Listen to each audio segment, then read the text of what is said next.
welcome back. He's considered loud, outspoken, and in some respects, confrontational on a wide range of issues. You just not have it again, family. But nowhere in his music is that Mr. Vegas reflected. For though a dancehall artist, his music is generally PG13. And not only a big sampler of the roots one drop sound, but also a tireless campaigner for its preservation. Say you got to love yourself. The provocative Mr. Vegas is on stage today to talk and sample his latest project in that campaign. Mr. Vegas. Respect, man. Blessed love, sir. So good to have you right here on stage. Yes, sir. Well, let's take the elephant out of the room right now. Right. A couple of elephants in the room, actually. The feud with Red Rat, where's that? Yo, I didn't even know there was a feud in the first place, and I just, basically, I went to do a show at Roy Wilkins Park. Yes, I saw that. I was billed for the show. Yes, I saw that. Bobby came and said 20 minutes leave to go. The park is going to be closed in 20 minutes. Yes. So Bugle called an assassin, and Spragga run on, and Rat run on. And of course, I said 20 minutes to go, I could just bomb rush. So I just run on you wanted the bomb to rush. include him in the bomb rush? No, he was already on stage. Yes, I so just you went were up. bomb rushing with him? Yeah, it was like So artist. you didn't care that he was up there when you were up No, there? because I didn't know that me and him had any issues. You didn't know? What kind of issue? I don't know of any. The only time me and this guy had some form of argument But they're backstage. bridging from way back. Me and him was not that type of friend, the type of bridging. From Main Street days, is a youth who me and him not get along. We just maybe heal each other and go through. It's not like we're friends. Me and Goofy are friend. Okay. You understand? Me and Red Rat is never no type of friend. So did you do what he said you do? Do what? Do what? He said Winford, I saw on your program, this guy said 3 years or 2 years ago, Yes. I saw him with the girl and said some stupidness. You knew 3 years ago, you saw me in Europe at the same time Labor Day parade was going on. So I could not be in Europe and say something to this guy. Yeah. 2 years ago, I was also in Europe the same time when Labor Day was going on. We're in Brussels. Right, so it's not even an issue. The only issue me and this guy ever had, I'm on the same Ira Jam show. And I'm backstage with Scuffrey, his manager, walked in and was talking me and Scuffrey. I hear, Edsai, kill me the nose. Who's that I sing the song? When I look at him up on stage, I sing my song. And me I come on next, of course, him come off on stage and me and him kick off backstage. Me done with that from a long time, like 2007. Me don't know nothing about me and him have no bad vibe. We don't know the only reason why I posted that video is because my son was standing right there when the whole mother, when him says something about my mother, I say, yo, sometimes you might lose a fan because you don't look around when there's certain things. Me not tell people, me not tell people bad things So too. he says there's no feud anymore. So why not just come on stage, come trash it out and For show what? the world? There is nothing for me and So this will guy you to hail talk him up about. when you see him again? Listen to me. You know, people have to keep the story alive because this is how the media runs. And I'm not trying to keep it alive. and I'm story here to that talk doesn't about make your any sense. album. Nobody now. I'm here to talk about your All right. album, sir. You see, people have to keep the stories alive because that's the way the world now. And guess what now? A new news come out. What people talking about now? Bunty and Shabba Shabba and Beenie man in Trinidad. People not busy with that Red Rat Vegas story anymore. People tired of it. But me I just know tell it is. people, That's why I can't waste no time. I just tell people say, nothing no goes away my talk about. Because you saw me in Europe the time when he said I told him that. You saw me in Europe performing the same time when Labor Day was going on. So it's stupid, it's ridiculous, it's not an issue. Okay, there was an issue where you, some pedophile issue, Right, where you spoke out against it, of course. and it was misconstrued based on your Well, video. you know, people took it up on their head and said I was speaking about them, but many people could say that. A lot of people could say the same thing. There are people that are convicted of crimes Is here. that- There are is that people okay now, that that has issue? been charged with crimes here that I speak about. But I'm not pointing anything at any one person. When I speak about So pedophile why and did you rapists, I choose speak. to speak about it at that Why did I particular choose to point speak in about it time? last year? Why have I been speaking about it since I went on Sting? So like 8 nothing years new ago. happened in recent times? When I went on Sting 8 years ago, and I spoke about Shanika Anderson and all these little girls that they raped and killed, Yes. I don't have to choose a special time to burn out rapists and pedophiles. No, you've always been a Right. campaigner So if against people that, are, if yes. there's an issue and people are talking about rapists and pedophiles, I'm going to voice my opinion and say, you know what, I there don't was an like. issue at that time? There's always an issue. That same development in Trinidad and Tobago. Right. Beenie Man and the Emperor. Right. First of all, my understanding is that he did not block Beenie. What's your Right. understanding of the case? I just think it's two icons. And, you know, I just wish both of them could have make it happen. But knowing Beenie Man over the years and the story I heard that they wanted Beenie Man to perform 9 o'clock on tracks, I know that never would have happened. Because Beenie Man is not like a little opening act. Beenie Man is maybe one of our best dancer performer that we have ever seen. Again, I understand. My understanding is that that was the agreement. And Beenie well, I heard from different sources. I heard from different sources, and it's just hearsay that Beenie Man did not know that he was going to work on track. He reached there and he found out. So all I'm saying is, Shabba Ranks is an icon. Beenie Man is an icon. It's just unfortunate that both of them couldn't share the same stage. Oh, that's your take. That's my take. That's my take on it, because I can't say anything bad about Beenie. I can't say anything bad about Shabba, because two of them, I would love to reach Shabba level to still be performing after don't finding a big song for the past, how much years? Okay, so yeah, boy, you talk about everything. Damian's demise in his constituency. What's your take on that? All right. When I saw the news, I was shocked, because I just see Damian not as a politician. Yes. Because he come and he hang out with us, and he called us into meetings, and he said, what can I do to make the music better? What can I do to elevate this thing? What can I do to make you artists get paid for your work and stuff like that? So I was shocked, but at the same time, I don't know anything about his successor. So I cannot comment on anything about his successor. All I can say is, I just wish Damian had continued. I got the chance to continue doing what he's doing in the entertainment industry. I don't know if this other person is going to do that. And in the constituency, yes. Well, I don't know about that side of it, because I've been following his work in the entertainment industry. He told us about his performance in education. Right, and that test scores and so on. Of course, and that's a big deal, because you know, education comes first at all times. But the fact that he's trying to make things happen, he's trying to make artists can bring in a machine, without being taxed this ridiculous figures. Sometimes more than what we pay for the machine. That is something that I was looking forward to. Noise abatement. Yeah, man, them things. Well, I see him fighting for us. So I am still disappointed, but I hope that his successor will take a page from his book and link with us. Yes, well, the successor, in the constituency is not necessarily who will take over at the ministry, is his portfolio as junior minister.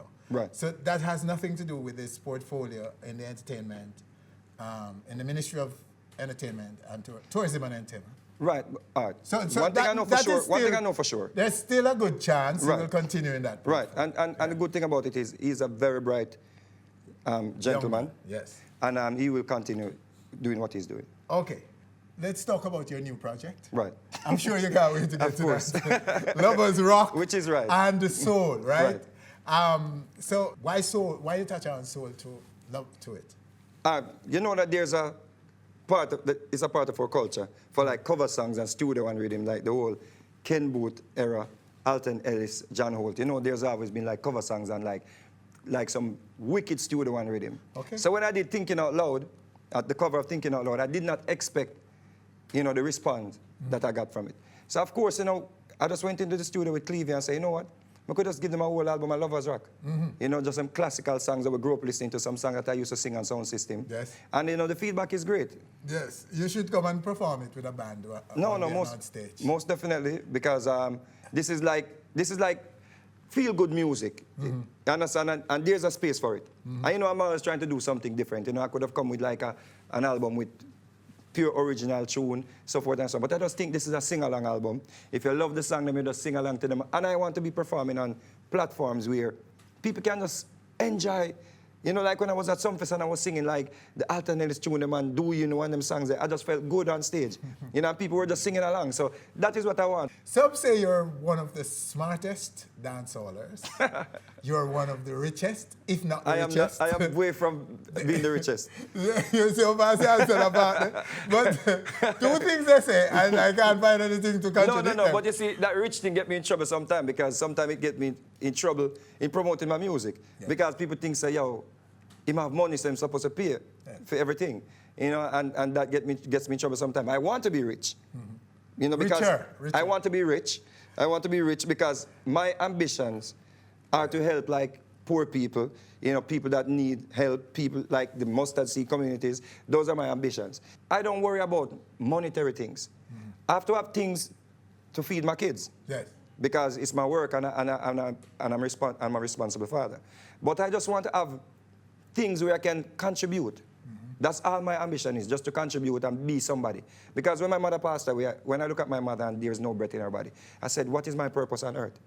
You know, so then I start, you know, doing my MV con and more time just talking about things that people are afraid to talk about. So how do you respond to the compliment that you're one of the smartest dancehallers? Well, you know, that's, you know, when people say it, you know, I'm humbled by it. Isn't it because of this, you paying homage to the golden era Right. of our music? Right. The best, some will say the best era Right. in reggae's history, the first 20 years or so. Right. That you go into there and as a dancehaller, you search, you do your research, you find out what's going on. You not only embrace the music of then, you embrace the artist, you pay homage to the artist and the work, the body of work. Right. And you used it well to expand your brand, to ascend your brand to a more global market. Because you know what, Winford? Jamaica is a blessed country and it gives you that break. Yes. When you get this break in Jamaica, it's for you to decide if you want to stay just a local artist or you want to travel the world and perform over the world. I've not had a major song since Broke It Down, which was like 3 years ago. Yeah. Broke It Down was my last major hit, where I was getting bookings just based on Broke It Down. What keeps me on the road now? Because I'm a performer. Yes. And when I go on stage, I'm singing Sweet Jamaica, I'm singing Love Yourself, I'm singing songs from the new album, Lovers Rock and Soul, which will be released October 30th. So I just don't limit myself to just this audience. So people overseas are booking you for two things. One, your catalog, right? And your stage and your of course, and your stage craft. because I think I do a lot of research on artists that can really perform. People like Barrington Levy, people like Bob Marley, you know, even the same Beenie Man. People say, why Beenie Man? Because a dancehall artist. But Beenie Man, he just bring that charisma with him on the stage. And, you know, he knows to communicate with his fans. And I learned that from him when I was touring with him, when I just break. You know, nowadays, you know, I don't think the artists, they're doing enough research to say, you know what, I want to be able to perform like John Holt, who just sit there and just belt out his voice, and his voice sounds just as good as the record. Have you ever flopped on a Of stage? course. What? On a stage? Yeah. In recent time? Maybe not in recent time. When I was in Zimbabwe, I think I didn't do as well as I wished when I was in Zimbabwe. What happened then? Because we went with a band and we rehearsed because I'm going to Africa. So I'm like, yo, Africa, motherland. Tense. What? No, reggae. I'm going to give them some wicked reggae tune and I rehearse the whole Sweet Jamaica reggae side of the album and one bag of Bob Marley song. And they want to dance on. And the people them want some artwork and some... You understand me, I sing and the people them I say, oh, the African number look for me, so. But, you know, I think we did okay. You know, some people bought me out and say, you know, they wanted to hear the dancehall song, them like the Vegas Heads Eye album. You think so them don't know that? No, because I just thought this is Africa is a motherland, them just want to hear reggae, sweet reggae. So I just rehearsed with the whole band like an hour reggae music. Africa is big Jamaica, okay? Big Jamaica. Well, maybe worse, maybe worse. All right, Biggie, so it's out. It's out when? The 30th of October? The 30th of October. Lovers Rock and Soul. Yeah, man. Who are some of the souls you're covering here? Well, of course, in a Cyndi Lauper. Of course, the same Ed Sheeran with the Thinking Out Loud lead-off song. Babyface. With Cindy? Cyndi Lauper with Time After Time. That is a track that everyone is really feeling on the album. Yes. My favorite is, you know, track. Me not vibe it yet, you know, Right, so but my forgive favorite, me. I'm telling you, my favorite is all good. You know, my favorite is the cover of the Luther Vandross and Gregory Hines, There's Nothing Better Than Love. Because I grew up singing that on sound system. Okay. So it was like bringing that forward, you know, now, you know, it just made me feel like, you know, I revisit my past. Yeah, man. Nice. All right, sir. So there's more for you now. Anyone calling you on a stage right now, Vegas? Your catalog is so deep, your repertoire. Right. And so too is your stagecraft. We saw you in New York. That was magnificent in the same, at the same event where the incident with Rat. After Rat grabbed the mic from you. Yeah, why we have to keep going back to the Rat? No, but you did well. I saw you. You had that crowd in a frenzy. You know, the sad thing about this whole thing is, Yes. after I see the little thing I go on in me, I say, yes, December, come, Leng, where you there? Yeah. Leng said, so boom, Link, I say, yeah, man, see the money, as Leng, give me the money, so. Leng said, hear a song come out, and Leng said, but the Clash don't make it bad, I take back the money, so. I have to go Europe, money December. Yeah, but seriously, the Clash I can go on, I'm going to eat a food star. Works for you, all right. Who want me Would you have done it? listen to me. You will not take alright, a sort of clash, baby. if I heard two big bad songs like when Drake come and say, yo, Meek Mill, Ray and Roll, and Meek Mill song come with a lame song now, me da say, yo, if me hear two bad songs, Winford, me da have to go do it, you know. Because me da say, Leng, 2 million, Fiend, 2 million, Fiend, Leng. See, so, me link Leng stand the man say, yo, the war no real, is a Christian war not fight. All right. Red Rat. The man want you a word for Red Rat. Every day I say. It become bigger. The boy not hot. So me have to go into the snow now. That's the only thing that hurt me most about this thing now. Now me have to go into the snow in Europe in December, go look food, and we could easily eat a food that stink. Have a rat. Oh, goodness. All right, Beenie. Yeah, man. As usual, you're always welcome to our stage. Thank you so much for coming and sharing with us, and we look forward to the album. Yeah, man. Winford Williams, on behalf of all of us, thanking you for joining us. We'll join us again next week for more on stage. Hi, thanks for watching our video. Hope you have enjoyed it. Please subscribe to our channel by clicking right here and enjoy so much more where that came from. My nephew come tell me about one artist up at Whitehall. And when him me hear 2 track, the man a shoot off a cartel head like